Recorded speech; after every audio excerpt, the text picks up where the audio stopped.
দিল্লির লালকেল্লার কাছে গাড়ি বিস্ফোরণ, দিল্লির কাছে ডাক্তারদের কাছ থেকে আরটিএক্স উদ্ধার। কিছুক্ষণ আগে লালকেল্লার কাছে গাড়ি বিস্ফোরণ হয়েছে। কেউ নিরাপত্তা বেষ্টনী পরীক্ষা করে দেখল। আর অন্যদিকে আজই দিল্লির কাছেই ফরিদাবাদে জঙ্গি মডিউল ধরা পড়ল। পুলিশের যৌথ অভিযানে বড় সাফল্য।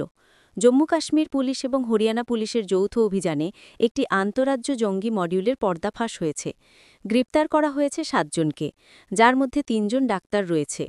পুলিশ জানিয়েছে এই মডিউল জয়েশ-ই-মুহাম্মদ এবং আনসার গাজওয়াত উল হিন্দের সঙ্গে যুক্ত ছিল এবং দিল্লি এনসিআর অঞ্চলে বড় ধরনের হামলার পরিকল্পনা করছিল। গ্রেপ্তার ব্যক্তিরা হল ডাক্তার আদিল আহমদ রাদার, বয়স ৩১ বছর, ডাক্তার মুজাম্মেল শাকিল, বয়স ৩৫ বছর, ইমাম ইস্তিয়াক, ফরিদাবাদের একটি মসজিদের সঙ্গে যুক্ত, মহিলা ডাক্তার ডাক্তার শাহিন, তার গাড়ি থেকে অস্ত্র উদ্ধার। মোট ৭ জন গ্রেপ্তার, আরও একজন ডাক্তার পলাতক।